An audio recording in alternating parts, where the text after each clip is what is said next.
Hello, welcome back to Shiksha Science Academy. I, Vinod Sharma, welcome you all to my cute channel, that is Shiksha Science Academy. Today we are going to talk about the timetable that we are providing to all the students, especially the board aspiration students, as well as the JEE and the NEET aspirants. Okay, no doubt we are taking all the students in one category only. हम लोग 16 घंटा का routine, 12 घंटा का routine, कोई 8 घंटा का routine हम लोग स्टूडेंट्स को प्रोवाइड करते हैं, no doubt, isn't it? But the question arises कि क्या स्टूडेंट्स उन रूटीन्स को अच्छे तरीके से फॉलो कर पाते हैं? आई गेस नो, बिकॉज इस पर थोड़ा डीप जाने की ज़रूरत है और इसमें कुछ स्टूडेंट्स का व्यू जानना बहुत ज़रूरी है। बिकॉज हम लोग एज अ डॉक्टर से बोल रहे हैं कि ये बीमारी अगर है तो आप ये कर लो, लेकिन अगर जब तक पेशेंट बताएगा नहीं कि मुझे इस लेवल से ये चीज़ें, ये प्रॉब्लम हो रही है, तो अगर वो बताएगा वो डॉक्टर को, तो वो डॉक्टर उस हिसाब से रेक्टिफाई कर सकता है आपको, वो आपको सही कर सकता है। तो एज बीइंग अ टीचर हम लोगों के केस में भी यही होगा। अगर हम लोग स्टूडेंट का व्यू को जान लें, स्पेशली आज के जनरेशन का, हम talk about today's generation, because जो आजकल के ज़माने में बहुत सारे डिस्ट्रैक्शंस हैं और एज वेल एज जो प्रिमिटिव जो डिस्ट्रैक्शंस है, जैसे डिटर्मिनेशन का, वक्त का, कमर दर्द होने का, बहुत देर तक लॉन्ग सिटिंग का, उनकी वजह से जो प्रॉब्लम होता है, पहले स्टूडेंट्स का तो व्यू जान लें, उसके बाद तो चलिए हम लोग थोड़ा स्टूडेंट्स का व्यू को जान लेते हैं। ओके, चलिए भाई। Hello Pramod, how are you? So how is the preparation for your board exam going on? Little bit good, why? हम बैठते हैं पढ़ने के लिए, तब ज़्यादा देर तक बैठ नहीं पाते। आपने कोई रूटीन बनाया है अपना? हाँ, बनाए थे, फॉलो नहीं कर पाते। क्यों नहीं फॉलो हो पाता है? ज़्यादा देर बैठ नहीं पाते, पढ़ने का मन नहीं करता, सब टाइम के लिए पढ़ पाते। क्या करते हो? फिर इधर उधर मन डाइवर्ट हो जाता है। अच्छा, कोई स्ट्रैटेजी आपने बनाया है कि कैसे अपना फिजिक्स, अपना केमिस्ट्री, अपना मैथमेटिक्स आप करोगे कवर? अच्छा, तो सिलेबस के हिसाब से आपने रूटीन बनाया है कि आपको कितना कंप्लीट करना है, वो सारा कंप्लीट हो पाता टाइम पे? ओके, तो what you think, what should be done? हमको कोई अच्छा आइडिया दीजिए, लॉन्ग टाइम तक कैसे पढ़ सकें। ओके ओके प्रमोद, हम फॉलो कर रहे हैं उसको, लेकिन I'm satisfying you, so I'm not satisfied. That routine. Right. Hello Tanish, how are you? How is the preparation going on for your board examinations? Sir जैसा एक्सपेक्ट किए थे वैसा तो है नहीं, बट नॉर्मली चल ही रहा है। अच्छा, क्या दिक्कतें आ रही हैं? सर जो रूटीन हमको मिला था शायद वो 60 का आंसर, तो स्टार्टिंग में तो एक्साइटेड थे, तो फिर वो 3-4 दिन मैंने कंटिन्यू 5 टीचर थोड़ा मेसी होने लगा क्योंकि सब्जेक्ट एक थे, बहुत सारे थे। Hello Aparna, how are you? Okay, how is your preparations going on for your board examination? उतना अच्छा नहीं चलता है। क्यों? टाइम टेबल को फॉलो नहीं कर पाते अच्छा से। हेलो विशाल, कैसे हो? How is your preparation going on for your board examinations? Sir, my preparations sir fine but not good. Hello students, welcome back to Shiksha Science Academy once again. As I have given you the interview of all the students now, I would like to tell you the strategies that all the students must follow. The strategies, Jin strategies को follow करके students वो जो problem आप लोगों ने अभी सुना, उन सबसे वो निजात पा सकते हैं। उनमें से कुछ प्रॉब्लम्स के बारे में मैं अभी बात करना चाहूँगा आपके सामने। सबसे पहले मैंने कुछ, अगर आप देखें कि मेरे बोर्ड में कुछ चीज़ें लिख कर रखी है। सबसे पहले मैंने टाइम टेबल लिखा है, जो नॉर्मली सारे बच्चे लिखते हैं, मैं भी लिख रहा था। लेकिन इस बार मैंने कुछ इनोवेटिव करने का सोचा कि पहले स्टूडेंट्स का रिव्यू जान लो, उनका व्यू जान लो कि अगर उन लोगों को जो मैं टाइम टेबल देता हूँ, जैसे मैं आपको बताता हूँ कि मैंने उन लोगों को 16 आवर्स का रूटीन दे के रखा है और स्टैंडर्ड तक, और 12 घंटे का रूटीन मैंने स्टैंडर्ड 10 तक स्टूडेंट्स को दे रखा है। तो क्या वो रूटीन सच में वो फॉलो करते हैं? तो आपने सुना अभी कि कुछ स्टूडेंट्स को 2 से 3 दिन तक फॉलो किया, फिर वो चीज़ें फॉलो नहीं हो पाई। मैंने उन लोगों को बोला था कि अब आपको कम से कम 21 दिन तक फॉलो करना होगा, but they fail to do that. Reason क्या हुआ? आप लोगों ने देखा कि स्टूडेंट्स बहुत ज़्यादा उनका अलग अलग प्रॉब्लम है। कोई स्टूडेंट्स लॉन्ग आवर तक बैठ नहीं सकते। किन्हीं का प्रॉब्लम है कि वो डिस्ट्रैक्ट हो जाते हैं, जब चीज़ें समझ में नहीं आती हैं तो वो डिस्ट्रैक्ट हो जाते हैं, वो रात को ज़्यादा पढ़ने की कोशिश करते हैं। ऐसे बहुत सारे प्रॉब्लम्स हैं और उन प्रॉब्लम्स को मैंने लिखा है यहाँ पे, और उन सबको कैसे इराडिकेट करें, उन पे कैसे ओवर पावर करें अपने डिटर्मिनेशन के थ्रू, वो मैं आज बात करना चाहता हूँ। तो शुरुआत करते हैं टाइम टेबल पे। आप देख सकते हैं एक स्टूडेंट का ड्राइंग मैंने ड्रॉ करके रखा है, ठीक है। कितना सारा इसका प्रॉब्लम है। सबसे पहले इसके पास स्ट्रैटेजी क्या होनी चाहिए एक स्टूडेंट के लिए, एक एस्पिरेंट के लिए, जो बोर्ड के एस्पिरेंट है, जेई का एस्पिरेंट है, नीट का एस्पिरेंट है, उसके लिए सबसे पहले नाइट वर्सेस डे पे जीत, उस पे जीत हासिल करने की जरूरत है। सबसे पहले क्या होता है कि सबसे पहले ये रात को जो पढ़ने का जो सिस्टम है ना उसे खत्म करना होगा एकदम। दिमाग में क्या होता है कि रात को मैं पढ़ूंगा पूरा का पूरा। जनरली हर इंसान के घर पे, हर स्टूडेंट के घर पे खाना डिनर 9:30 से 10 बजे तक हार्डली मिल ही जाता है। वो क्या सोचता है, स्टूडेंट क्या सोचता है कि मैं 10 बजे से पढ़ना शुरू करूंगा और सुबह तक पढ़ता रहूंगा, ठीक है। वो शुरुआत करता है और वो 1-1.5 बजे तक पढ़ता है, लगातार पढ़ता है, और उसके बाद उसको दोबारा भूख लग जाता है। वो सोचता है कि भाई भूख लग गया है, खुद से मैगी बना लो, कुछ बना लो। वो बनाता मैगी बना कर फिर वापस जब आता है कुछ 10 मिनट वहां पे वेस्ट हो जाते हैं मैगी बनाने पे। फिर उसके बाद वो सोचते हैं कि जब मैगी खा ही रहा हूँ तो साथ साथ कुछ मूवीज है और कुछ भी वेब सीरीज थोड़ा सा देख लेता हूँ, जब तक ये काम मेरा मैगी चलेगा। जब तक मैगी चलता है तब तक मूवी चलता है, मैगी खत्म हो जाता है, मूवी खत्म हो जाती है। बिकॉज उस वक्त आपके दिमाग पे डोपामीन वर्क करना शुरू करता है भाई, और उसके बाद वो मूवी आपका 4-5 बजे सुबह तक चलता है। उसके बाद फोन आपको ऑफ करते हैं, उसके बाद सो जाते हैं, सुबह 12 बजे उठते हैं, 10 बजे उठते हैं, 9 बजे उठते हैं, और फिर सुबह आप रिग्रेट फील करते हो कि what I thought and what is the reality. तो आप सबसे पहले तो आप साइंटिफिकली स्टूडेंट्स अगर आप देखेंगे तो आप at the age of teenager आपका उतना सेल्फ कंट्रोल नहीं होता। अगर स्टूडेंट के पास सेल्फ कंट्रोल नहीं होगा ना तो सबसे बड़ा दिक्कत होगा कि वो चीजों को कंट्रोल नहीं कर पाएंगे, वो सेल्फ डिटरमाइंड नहीं हो पाएंगे। अभी भी आप मम्मी की कंट्रोल में, पेरेंट्स के कंट्रोल पे रहते हो स्टूडेंट्स, तो आपको उसी हिसाब से पढ़ना है और कोशिश करना है कि दिन में डे टाइम में ज्यादा से ज्यादा पढ़ने की कोशिश करें। अगर दिन के वक्त में आप ज्यादा से ज्यादा पढ़ेंगे तो आपको चीजें वैल्यूएबल दिखेगी और उसका आउटकम ज्यादा होगा। अगर आप चाहते हो कि रात में ही पढ़ना तो आप एक काम करो ना कि आप 1 बजे तक एक्सटेंड कर दो, आप 1 बजे तक पढ़ो और सुबह 6 बजे उठ जाओ।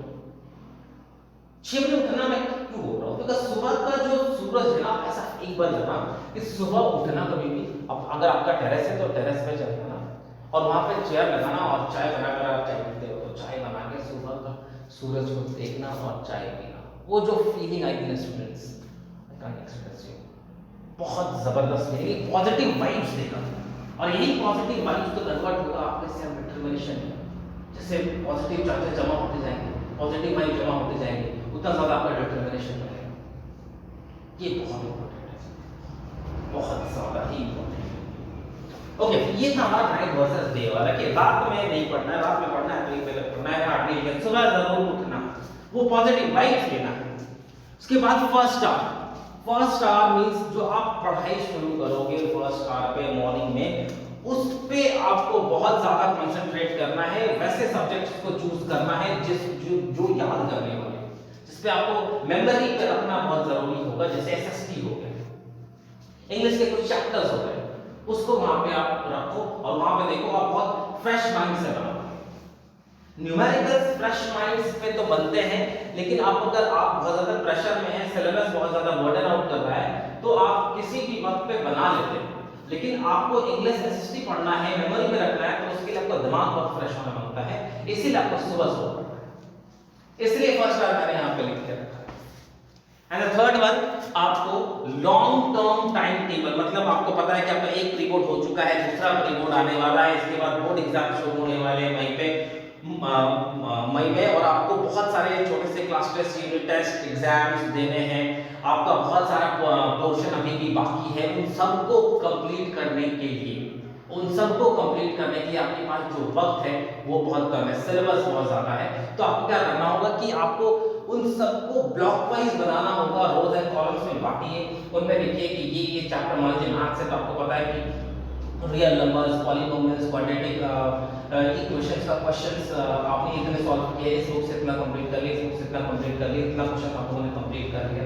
ये चीजें लॉन्ग टर्म टाइम टेबल पे आएगी और वो जितना आप कंप्लीट करते जाओगे उतना आप उसको टिक मारते जाओगे। खुद को छोटा छोटा टारगेट सेट करो और उन सबको एक साथ इंटीग्रेट करके आप एक लॉन्ग टर्म टाइम टेबल बनाओ। ये करना, ये बहुत जरूरी है। और इसको करने के लिए जो आपको सबसे ज्यादा जरूरत होगी वो होगा अनाउंसमेंट का। अनाउंसमेंट चोंगा लेकर आपको बोलना है अ काइंड ऑफ मतलब लाइकवाइज आपने बोला कि मुझे आज 12 घंटा पढ़ना है, तो वो खुद को ना बोलो, खुद को तो बोलो, साथ में आप अपने पड़ोसी को बोल दो, अपने मम्मी को बोल दो, पापा को बोल दो, दोस्तों को बोल दो कि भाई आज मुझे 12 घंटा तो पढ़ना ही पढ़ना है। ये आपका ईगो से अटैच हो जाएगा। जब ये आपके ईगो से अटैच हो जाएगा तो आप बोलेंगे नहीं भाई हम 12 घंटा से कम नहीं पढ़ सकते, बिकॉज मैंने मम्मी को बोल के रखा, पड़ोसी को बोल के रखा, वो मेरे पे हंसेगा, मम्मी मेरे को बोलेगी, ताना मारेगी। तो वो ईगो से जब चीजें अटैच हो जाती है ना, तो उसके बाद वो चीजें होनी शुरू होती है। तो अनाउंसमेंट करना बहुत जरूरी है। किसी भी चीज को करने के लिए अनाउंसमेंट बहुत जरूरी है। अंडरस्टूड? अगर आप खुद पे रखोगे ना और अब वो चीजें अगर आप रियलिटी में नहीं कर पाते हो तो फिर होते कोई बात नहीं, किसी को पता थोड़ी चलता। इसलिए अनाउंसमेंट जरूरी है, because you can't afford that to lose that. आपको वो करना ही है, because you have to get this 95% amount. अगर आपको स्कोर करना है तो आपको टाइम टेबल फॉलो करना ही होगा और ये बहुत ज्यादा सक्सेस रेट को इंक्रीज करेगा। तो that what you have to do. उसके बाद मैंने लिखा है कि वन सब्जेक्ट, ये बहुत बड़ा एक प्रॉब्लम है स्टूडेंट्स के जो करते हैं। लाइकवाइज अगर आप मैथ्स लेकर बैठे हो तो मैथ्स ही पढ़े जा रहे हो, मैथ्स ही पढ़े जा रहे हो, पूरा मैथ्स पढ़ गए, आपको फीलिंग आती है कि अरे भाई मैं तो क्वाड्रेटिक इक्वेशन कंप्लीट कर लिया, डिफरेंट वेरिएशन मैंने कंप्लीट कर लिया, और पीछे देखते हो तो साइंस में कुछ बचा, कुछ क्या बहुत कुछ बचा हो। आपको पीरियोडिक क्लासिफिकेशन ऑफ एलिमेंट्स नहीं आता है, आपको magnetic effect of current complete नहीं है, एसएसटी के कुछ सब्जेक्ट्स आपके कंप्लीट नहीं है, इंग्लिश के कंप्लीट नहीं है, और वो आपको मोरली पीछे, वो आपको नेगेटिव एनर्जीज प्रोवाइड करेगा। तो आप कोशिश करें कि कम से कम 2 सब्जेक्ट्स को लेकर चलें, 2 सब्जेक्ट्स को लेकर चलेंगे कम से कम। धीरे धीरे आप अगर जो मैं आपको एक रूटीन यहाँ पे ऐसे डाल के रखूंगा, अगर आप फॉलो कर सकते हो उसे फॉलो करिए। उसमें सारा सब्जेक्ट्स कितना घंटा पढ़ना, वो साइंटिफिकली चीजें क्लियर है कि इस वक्त में ये सब्जेक्ट सी करना चाहिए। वैसे लिंक में डालूंगा, डिस्क्रिप्शन में उसे डाल दूंगा, ठीक है, आप चाहें तो उसे फॉलो कर सकते हैं। वैसे आप कोशिश करें कि कम से कम 2 सब्जेक्ट को लेकर चलें तो बहुत ज्यादा मूविंग अहेड। उसके बाद रिवाइज, जब ये चीजें आप कर रहे होंगे, जब ये चीजें कर रहे होंगे, आप दिन में पढ़ रहे होंगे, आप फर्स्ट आवर में बहुत बढ़िया से पढ़ रहे होंगे, लॉन्ग टाइम टेबल आपने, लॉन्ग टर्म टाइम टेबल आपने बना के रखा है कि कब चीजें क्या क्या करनी है आपको। उसके बाद आपको जब आप एक सब्जेक्ट से ज्यादा सब्जेक्ट्स पे कंसंट्रेट करना शुरू कर देंगे, उसके बाद आएगा रिवीजन में क्या करना है कि आपको सबसे पहला तो 10% रूल को फॉलो करना है। 10% रूल मतलब मान लीजिए कि आपने इलेक्ट्रिसिटी चैप्टर पढ़ा है, आपने चैप्टर पढ़ा और इलेक्ट्रिसिटी चैप्टर में बहुत सारे टॉपिक्स, उन सारे टॉपिक्स को आपने बहुत गहन अध्ययन करा है, बहुत बढ़िया से आपने उसको डीप रिसर्च करके पढ़ा है, एनसीईआरटी से पढ़ा है, रेफरेंस बुक से पढ़ा है। तो पढ़ने के बाद जो चीजें निकली उन सबको एक फ्लैश कार्ड पे, एक प्लेकार्ड्स पे, एक उतना चीजों को उठा के छोटा स्क्वीज करके रखो। उससे क्या होता है, जब आप एग्जाम में जाओगे उससे पहले आप उस फ्लैश कार्ड को देखो। भाई वहां नहीं है, मान लो जब कोई सब्जी खरीदने जा रहा है, हॉट पैक से निकाला उसे, हां ये चीज मिल गई, दिमाग में बार बार रखिए ये चीज बहुत इंपॉर्टेंट है। हर एक सब्जेक्ट मतलब टोटल अगर आपको 6 सब्जेक्ट्स है, 10th के लिए मैं फिलहाल बात कर रहा हूं, 12th के लिए आप भी आपका 5 सब्जेक्ट हो जाएगा। 10th के लिए अगर आप 6 सब्जेक्ट्स है, 5 सब्जेक्ट्स है, तो वो 5 होगा, 5 पेज 6 पेज काफी है। अगर सब चैप्टर वाइज करेंगे तो मान लीजिए कि फिजिक्स में अगर आपके 4 चैप्टर है तो वो 4 चैप्टर, आपका साइंस, आपका केमिस्ट्री में 4 चैप्टर, बायो में आपके 4 चैप्टर, तो 12 चैप्टर सिर्फ होगा साइंस में, 12 पेजेस सिर्फ साइंस का हो गया, सिर्फ 12 पेजेस पढ़ने होंगे आप। तो ये ऑलरेडी आप पहले कर रहे हैं, अब ये रिवीजन टाइम है। जब ये चीजें हो जाएंगी, जब ये चीजें बहुत 10% रूल आप यूज कर लोगे, उसके बाद सैंपल पेपर निकालो, कोई अपना फ्लैश कार्ड बना सैंपल पेपर निकालो, उसको सॉल्व करो, कम से कम वक्त में 2.5 घंटे 2 घंटे में आप सॉल्व करने की कोशिश करो, देखो कितना एनर्जी आएगा, बहुत ज्यादा एनर्जी आपको आना शुरू हो जाएगा। वो आपको फील होगा कि yes I am able to solve all those questions in just in 2.5 hours, in 2 hours.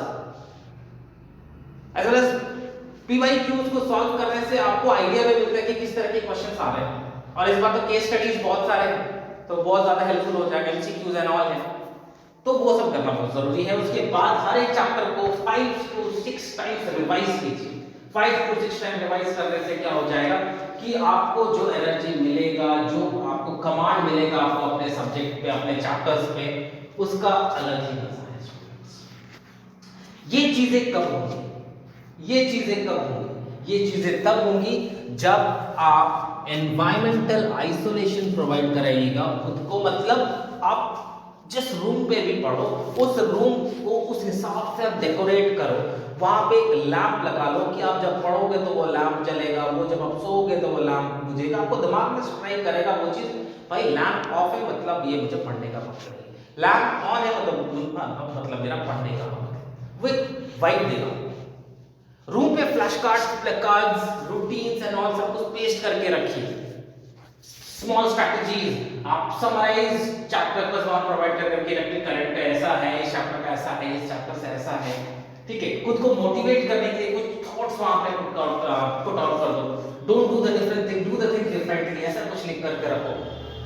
हमें कुछ अलग चीजें नहीं करनी, हमें चीजों को अलग करनी है, अलग वे से करना है। ऐसा कुछ लिख करके रखो जिससे आपको मोटिवेशन मिले। ये करना है स्टूडेंट्स आपको। उसके बाद सबसे लास्ट में है ये टू डू एंड रियलिटी। आप क्या करना चाहते हो और आप क्या कर रहे हो, इसको देखना बहुत जरूरी है स्टूडेंट्स कि आपने क्या सोचा है, क्या करना है। ये रूटीन पे आपके लास्ट में सोने से पहले हाफ एन आवर का रिवीजन होना चाहिए कि सारे सब्जेक्ट्स में आज आप कितना कितना वक्त दिए, कितना पढ़े, क्या क्या किए, उन सबको रिवीजन करना है। उनमें आपने जो प्लान किया और उन प्लानिंग के हिसाब से आपने रियलिटी में कितना किया, वो रियलिटी चेक करना आपको जरूरी है डेली। तब आपको दिमाग में ये चीजें मिलेंगी कि हाँ मैंने ये चीजें करी हैं, ये चीजें करनी बाकी है, मुझे और कल से और ज्यादा खुद को एनफोर्स करना होगा, खुद को और ज्यादा ही पुट ऑन करना होगा। तब चीजें क्लियर होनी शुरू हो जाएगी। उसके बाद देखो और ये ओवरऑल इस रूटीन को फॉलो करके देखो स्टूडेंट्स, मजा नहीं आएगा तो फिर बोलना, इन चीजों को करके देखो, बिकॉज यही मिस्टेक्स तो होती है लाइफ में जो हमको टाइम टेबल फुलफिल करने से, उसको पूरी तरीके से अमल में लाने में मुश्किल करती है। और उसको सिर्फ 21 दिन करके देखो, फिर देखो 95% से ज्यादा या 95% नहीं आया तो फिर मुझे कहिएगा, और अगर हो जाएगा तो कमेंट सेक्शन पे आके मुझे थैंक यू जरूर बोलिएगा students. I will be very privileged to hear from you. तो चलो आज के लिए इतना काफी है। आई होप आज का मेरा वीडियो सेशन आपको बहुत ज्यादा हेल्प करने वाला है। Let's see.